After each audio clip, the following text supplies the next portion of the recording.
Hörmətli izləyicilər, əziz biologiya sevərlər, sizinlə 16 mart 2025-ci ildə Dövlət İmtahan Mərkəzinin biologiyadan keçirildiyi biologiyanın test sınağının suallarını izah ilə qarşınızdayıq. Başlamamızdan ilk öncə kanalımıza abunə olmayı, bəyəndiysə bəyən butonuna basmağı xahiş edirik. Birinci soruşur ki, refleks qövsü orta beyindən keçir. Biz bilirik ki, orta beyin nə edir? Orta beyin bizdə orqanizmimizdə əzələ tonusunu tənzimləyir. Eyni zamanda səmt reflekslərini də idarə edir. Biz buradan əzələ tonusuyla və səmtə aid olan variantlar hansıdırsa onu seçəcəyik. Görmənin səmtləşdirmə refleksi, bəli, bunu götürə biləcəyik. Birinci ilə bu olacaq. Çeynəmə hərəkətləri, xeyr, bu deyil. Askırma müdafiə refleksi, bu da deyil. Eşitmə səmtləşdirmə refleksi, bəli, öskürmə müdafiə refleksi. Ümumiyyətlə bunlar yadınıza saxlayın. Askırmada öskürmədir, qidalama, bunlar uzunsov beyinlə idarə olunur. Buna görə cavabımız olacaq D variantı. Sonra sxemdə eyni növə aid olan populyasiyalar və burada olan fərqlərin yerdəyişmə istiqamətləri göstərilmişdir. Bu növün hansı populyasiyalar arasında bilavasitə təcridlər daha çox baş verə bilər? Bax, buradan diqqətlə baxsaq, oxun istiqamətində mən qıraqdan yazıram ki, siz oxu görəsiniz. H-dan həm N-ə doğru gedib, H-dan həm T-yə doğru gedib, R-dən T-yə doğru gedib. Ancaq R-lə N arasında hər hansı bir ox yoxdur. Yəni buna görə də R-lə N arasında təcrid baş vermiş olacaqdır. Bu da C variantına uyğun gəlir. Öküz soliterin inkişaf ardıcıllığını müəyyən edin. Biz bilirik ki, öküz soliter yumurta mərhələsində biz bilirik ki, yumurta mərhələsində olur. Yumurtadan 6 qarmaqlı süfrə çıxır. Yəni süfrə nə edir? Süfrə gedir qaramalın qan dövranına qoşulur, sonra gəlib əzələsinə gəlir. Əzələsindən final boyutda qovuğa çevrilir. Belə final əti də insan yedikdə onda insanda o yetkin fərdə çevrilir. Buna görə də D variantına uyğun gəlmiş olur.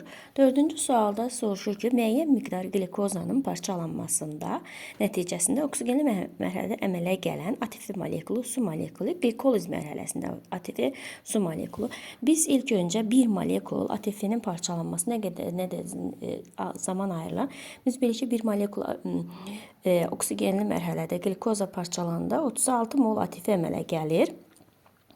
42 molekul su əmələ gəlir və glikoliz mərhələsində isə 2 molekul atif əmələ gəlir. 2 molekulda su əmələ gəlmiş olur.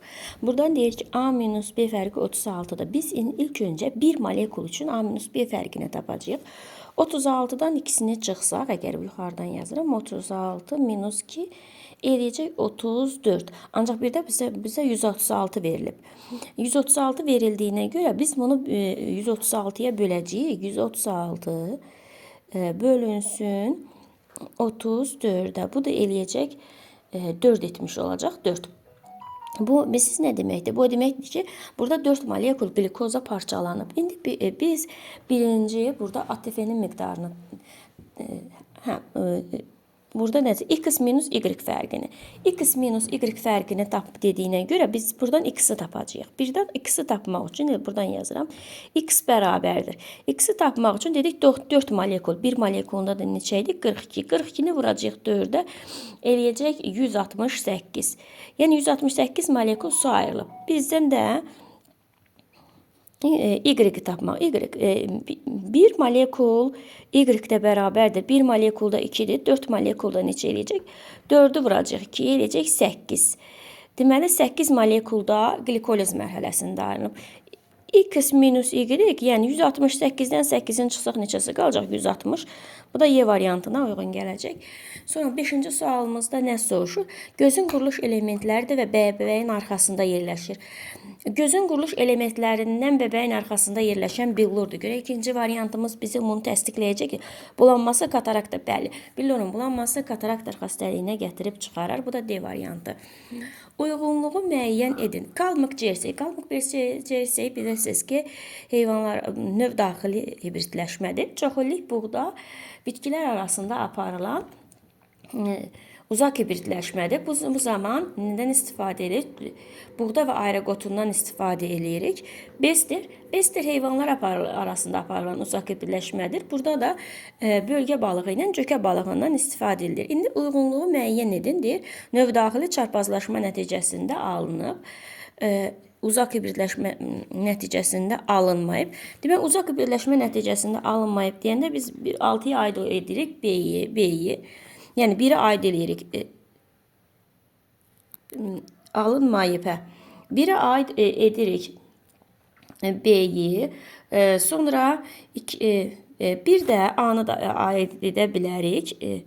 Yəni, növdaxili çarpazlaşma nəticəsində alınıb. Bunu da daxil edə bilərik 1-ə. Sonra çoxillik buğda sortuna aid edib, buğda ilə aeroqotun uyğunlaşmasına nəticəsində 2-yə C-ni aid edirik. 3-ə isə uzaq hibridləşmə heyvan cinsidir. 3-ə də D-ni aid edirik. Deyilənlərə uyğun gələn isə A variantıdır. 7-ci sualımızda nə soruşur? Şəkildə verilmiş dən meyvənin hansı hissələr yalnız ananın insi xüsusiyyətini daşıyır? Biz bilirik ki, 1 meyvə yanlığı ilə birləşmiş toxum qabığıdır. 2 endospermdir. 3 ləpəni göstərir. 4 tumurcuğu göstərir. 5 gövdəcikdir. Əgər buradan da göstərmiş olsaydı, bu isə kökçük olacaqdır. Deməli, biz bilirik ki, ana xüsusiyyətinə daşıyan yalnız toxum, meyvə yanlığı ilə birləşən toxum qabığıdır. Bu da C variantına uyğun gəlir. 8-ci sualımızda nə soruşur? Bizdə şəkildə göstərilən sümüklər birləşir. Biz bilirik ki, kürək sümüyü birləşib göstərilir. Kürək sümüyü də körpücük və bazo sümüyü ilə, körpücük sümüyü ilə birləşir. Bir də bazo sümüyü ilə hərəkətli birləşib boyuna qəmələ gətirir. Cavabımız olacaq 1, bir də 1, 2, bu da D variantı. 9-cu sualımızda nə soruşur? 9-cu sualımızda soruşur ki, şəkilə əsasən qadın cinsiyyət sisteminə aid yanlış mülahizəni müəyyən edin. X-də yumurtalıq verilib.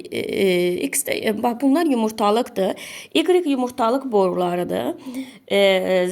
X yumurtalıq, Y yumurtalıq boruları, Z isə uşaqlıqdır. Z isə uşaqlıqdır. İndi bizdən nəyi soruşur? Birincisi, bu orqanların rişeym xovları və bu orqandan rişeym xovları və xovların bir hissəsindən cift əmələ gəlir. Biz bilirik ki, rişeym əhatə edən xovlar və cift dölün hüceyrələrindən əmələ gəlir. Yəni, ona görə biz bunu götürə bilməyəcəyik.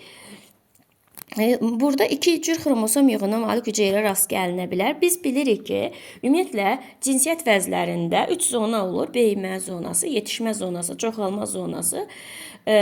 Çoxalma zonasında da hüceyrələr 2 xromosom dəstinə malikdir. Böyümə zonasında da 2-nin 4 sayılı xromosom yığımına rast gəlinir. Yetişmə zonasında haploid olur. Yəni, cinsiyyət vəzlərində həm mitoz prosesi gedir bu zona, həm də meyoz prosesi baş verdiyinə görə burada 2 tip hüceyrələrə rast gələ bilərik. Ona görə ikimiz düzgün götürəcəyik. Sonra üçüncü, burada yumurta hüceyrə, spermadoz zigoda və çox hüceyrə rişeymə rast gəlinə bilər.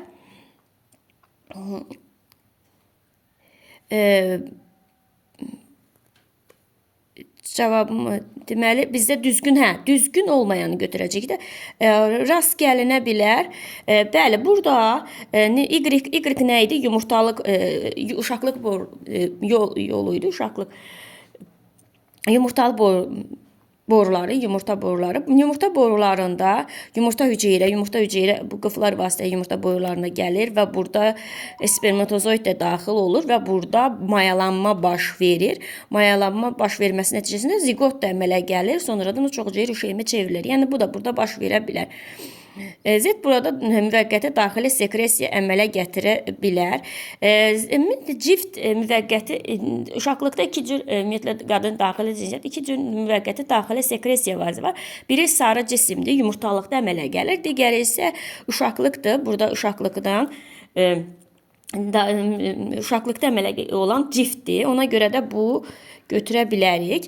Z burada zigot yaranır. Xeyr, bunu da götürə bilmərik. Bizdə də düzgün olmayanı soruşduğuna görə biz buradan Y variantını götürmüş bizdə olur Y variantı. Sonra 10-cu sualımızda nə soruşur? Homozigot. Homozigot deyəndə yadınızda saxlayın ki, eyni işarə ilə işarəlinin hansıdır? Yəni biri böyük, biri kiçiklə olmalıdır. Hamısı ya böyüklə olmalıdır, yanında hansı kiçiklə olmalıdır. Burada da 10-cu sualımızda o da uyğun gəlir buna Y variantı.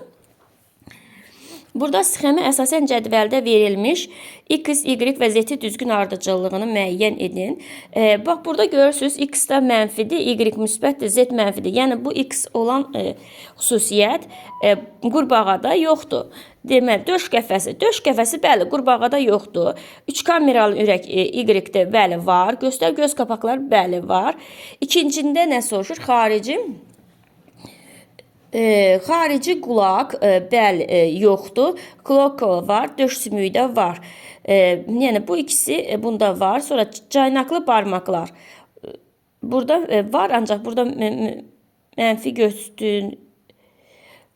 Caynaqlı barmaqlar yoxdur, düzdür. Qaburğarası əzəlilər bunlarda yoxdur, amma burada plus gedib qoyub, buna görə götürmürük. Boyun fəqərələri, əsl qabırğalar, oynaqlar. Burada, bu da əsl qabırğa söhbəti getdiyinə görə bu da götürə bilmirik. O cavabımız olacaq 1-2 C variantı. Sonra 12-ci sualımızda nə soruşur? Uyğunluğu müəyyən edin. Şirin su hücrəsi, aralıq hüceyrə, yumurta hüceyrə, vəzli hüceyrə. Aralıq hüceyrələrdən biz bilirik ki, nədir? Aralıq hüceyrələr deməli, zədələnmiş yeri bərpa edir. Biri aid olacaq D. Deməli, yumurta hüceyrədə yalançı ayaqlara malik olurlar. Bunun yumurta hüceyrələri 2-yə aid olacaq Y. 3-ə aid olacaq. Vəzli hüceyrə daxili qatda yerləşir. Bir də həzmdə iştirak edir. 3-ə də aid olacaq A və C. Bu da uyğun gələcək B variantına. 13-cü sualımızda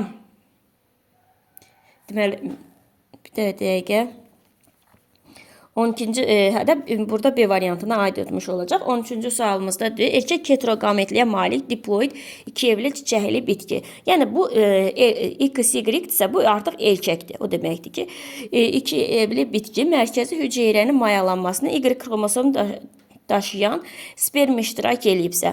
Deməli, bu mərkəzi hüceyrədə X-dir. Mərkəzi hüceyrəni mayalandıran, yumurta hüceyrədə X-dir.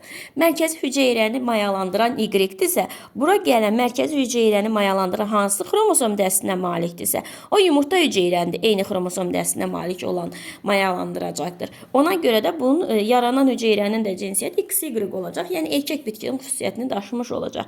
Biz bu variantdan erkəkciyə aid olan xüsusiyyətləri tapacağıq. İki cinsli çiçəklər olur. Erkək bitkinin üzərində iki cinsli üşüyüm kisəsi formalaşır, dişi bitkidə olur. Öz-özünə tozlanma gedir. Bu iki cinsli ola bilər. Bizdən də bir cinsli, iki evlidirsə bir cinsli çiçəkdir. Tocuq borcusu dişi bitki üzərində yaradır. Biz erkək bitkini gəlir, tocuq da nəsəmələ gəlir. Bu da Y variantı. 14-cü sualımızda soruşur. Uyğunluğu müəyyən edin. Döş boşluğunda yerləşir. Orqanizm bioloji saat rolunu hormonu çatışıb insanda miksedermi xəstəliyinə səbəb olur.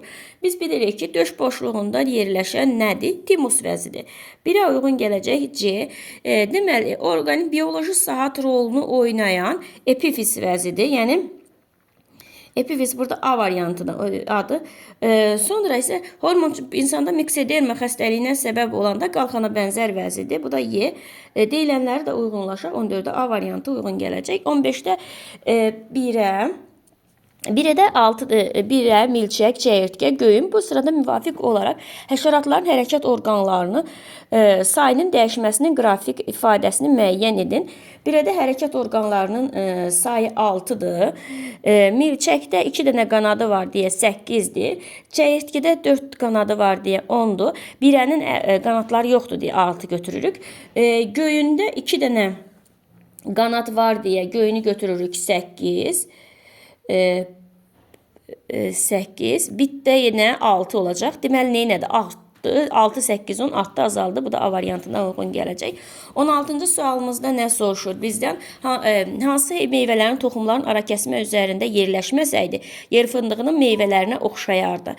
Biz buradan buynuz meyvəli bitkiləri seçəcəyik. Buynuz meyvəli bitkilər isə burada kələmdir, quduzotudur, bir də xardaldır. Bu da B variantına uyğun gəlir. İnsan orqanizmində birinci, ikinci proseslər harda baş verər? Zulal amin turşularına, amin turşular təzədən də zulallara çevrilə bilər. Biz burada bilirik ki, mədədə zulallar amin turşularına, ribosomlarda isə amin turşular isə zulallara çevrilə bilər. Sonra deyək ki, cədvələ ilk dəfə bitki qruplarında bütün vegetativ orqanlar rast gəlinmişdir. Bir qayda olaraq yadınızda saxlayın ki, bütün vegetativ orqanlar rast gəlinib qıcıqlarda. Biz görək ki, qıcıqlar burada hansına aiddir? Xlorofil var, bəli. M variantına baxın. Zoğu da var, əlavə kökü də var, amma toxumla dişiciyi yoxdur. Bu da elə bu qıcıqlara aiddir. Bu cavabımız da olacaq B variantı. 19-cu sualımızda nə soruşur? Membranlı orqanoidlər olmayan canlılar bağlı verilən ifadələrdən hansılar doğru deyil? Membranlı orqanoidləri olmayan hansıdır? Membranlı orqanoidi olmayan, yadınıza saxlayın ki, bakteriyalardır. Biz bakteriyalara aid olmayan xüsusiyyətləri götürəcəyik. Bu da translyasiya prosesi rast gəlinmir. Xeyr, bakteriyalarda ribosomlar var, orada translyasiya gedə bilər. Elə biri bu olacaqdır. Nümayəndəsi bir hüceyrəlidir. Bəli, əksəriyyəti saprofitdir. Bəli, prodüsent nümayəndələr yalnız günəş enerjisindən istifadə edir. Xeyr, bunu götürəməyəcək. Çünki nəyə görə homosintez edici prosesdə kimyəvi reaktivlər enerjisindən istifadə edilir. Plazmida malik nümayəndələr var. Bəli, bu da. Ona görə də 19-cu sualımızın cavabı olacaq C. 20-ci sualda sor. Qırmızı yosunlarda olmur. Qırmızı yosunlar necə yosunlardır? Dənizin dərinliyində yaşayan, yəni suyun dibində yaşayandır. Saf şəkilli talam olur, xromatofor var, translyasiya, zolal sintezi baş verə bilər, nəsil növbələşməsi də baş verə bilər. Ancaq transpirasiya suyun buxarlanması, suyun içərisində olduğu üçün, suyun altında olduğu üçün burada buxarlanma baş verməyəcəkdir. İnsan orqanizmdə qan damarlar hansı keçiriciliyi vena, kapilyar, arteriya və vena, kapilyar arteriya. Xeyr, bu mümkün deyil insan orqanizmdə. Arteriya, kapilyar, vena, bəli, bu mümkündür. Vena, kapilyar, vena qaraciyərimizdə bu ardıcıllıqda mümkündür. 1, 2, 3, bu da B variantına uyğun gələcək. 21-ci B. 22-ci sualda bədən uyğunluğu müəyyən edin. Bədən temperaturu ətraf mühitdən asılıdır. İnkişafı düzünədir. Buna aiddir C, sürünən. Bədən temperaturu ətraf mühitdən asılıdır və inkişafı dolayıdır. Buna aiddir tritonla qurbağa, yəni suda qurda yaşayanlar aiddir. Aynəyə. Bədən temperaturu ətraf mühitdən asılı deyil, inkişafı düzünədir. Bu quşlarla məməlilər, bu da B, D aiddir olacaq. Sonra bizə nə sayır? İnsan ürəyin 0,4 saniyəlik sikl şəraitində 100 nəbz vurultusuna baş verib və bu zaman müddətində ürək siklin 3-cü fazasına sərf olunan vaxt, 2-ci fazaya sərf olunan vaxtdan neçə saniyə çox olar? Deməli, 0,4-ü 100-ə vursaq neçə eləyəcək? Bu da eləyəcək 40 saniyə. 40 saniyə olmuş olacaqdır. Ürək 0,4 saniyəlik sikl şəraitində birinci fazaya sərf olunur 0,5, ikinci fazaya sərf olunur 0,15, üçüncü fazaya sərf olunur 0,2. Onda 2 olmuş olacaq. Bizdə indi onda 2-ni yazaq bura. İndi 40 saniyəlik. Deməli 40 saniyəlik 0,4-də tənasüb quraq. Buradan birincidən tənasüb quraq. 0,4-də üçüncü fazaya sərf olunan. Üçüncü fazaya nədir? 0,4, 0,2-dirsə 40-da da x-dir. X bərabər olacaq neçəyə? 20-yə. Deməli, üçüncü fazaya sərf olunan vaxtımız oldu 20. İkinci fazaya sərf olunan 0,4-də ikinci faza 0,15-dirsə 40-da da bu olacaq x, x da bərabər olacaq 15 saniyə. Deməli, 20-dən də 15 saniyəni çıxsaq cavabımız olacaq 5 saniyə. Sonra keçirik 24-cü sualımıza. 24-cü sualımızda nə soruşur? Bizdə istiqanlı heyvanlar üçün hansı ortaq xüsusiyyət olmaz? Ziqotun tam parçalanması. Məsələn, quşlarda, sürünənlərdə quşlarla məməlilərdə istiqanlı heyvanlar. Amma ziqot tam parçalanmır. Məsələn, məməlilərdə parçalansa, quşlarda tam parçalanmır. Ona görə biz bunu götürə bilmərik. Götürə bilməyəcəyik. Postembriyal inkişafı düzgün olması, bəli, bu 2-ni götürəcəyik düzgün cavab kimi. Yönəli cisimlərdə Y xromosomun olması bu da uyğun deyil. 5. Üçüncü göz qapağının olması bu da uyğun deyil. Daxili skeletə malik olması, bəli, bu uyğundur. Mezoid erasında əmələ gəlməsi, yadınıza saxlayın ki, istiqanlı heyvanlar, quşlar, məməlilər, quşlar mezoid erasının Yura dövründə, məməlilər isə mezoid erasının Tiras dövründə əmələ gəlir. Yəni bunu da götürəcəyik. 24-cü sualımızda olacaq cavab 2, 5, 6. Bitkilərin kökün hansı hissələri kök təzyiqi ola bilər? Ötürücü zonda kök təzyiqi olmalıdır ki, bu yuxarıya kökü suyu vursun. Kök üsküyündə yoxdur, bölməz. Sorucu zonada da olmalıdır ki, yuxarıya doğru sorsun. 1-də 4-də. Sonra hepatit C virusu. Hepatit C virusu DNT tərkibli virusdur. Xeyr, hepatit C virusu RNT tərkibli. Ümumiyyətlə A və C virusu da RNT tərkibli viruslardır. Lipid qatına malikdir. Bəli, lipid qatına malikdir. Sonra lipid qatına malik olması. Sonra nə soruşur? Düzgün cavabımız biri olacaq 2. İnsan əsasən çiklənmiş qida vasitəsilə yoluxur. Xeyr, bunu götürə bilmərik. Sonra qaraciyər hüceyrəsinin nekrozuna səbəb olur və sarılıq baş verir. Bəli, bunu götürə biləcəyik. Antibiotiklərin təsirindən asanlıqla məhv olur. Yadınızda saxlayın, antibiotik bakteriyalara təsir edir, viruslara yox. İnsan qanla və cinsi yolla çoluxur. Bir də bu 2, 4, 6 cavabımız oldu. 27-ci sualımızda nə soruşur? Uyğunluğu taxıllarda parazitlik gedir. Taxıllarda parazitlik gedir. Sürmə, bir də bas göbələyi. Biri aiddir A, bir də B.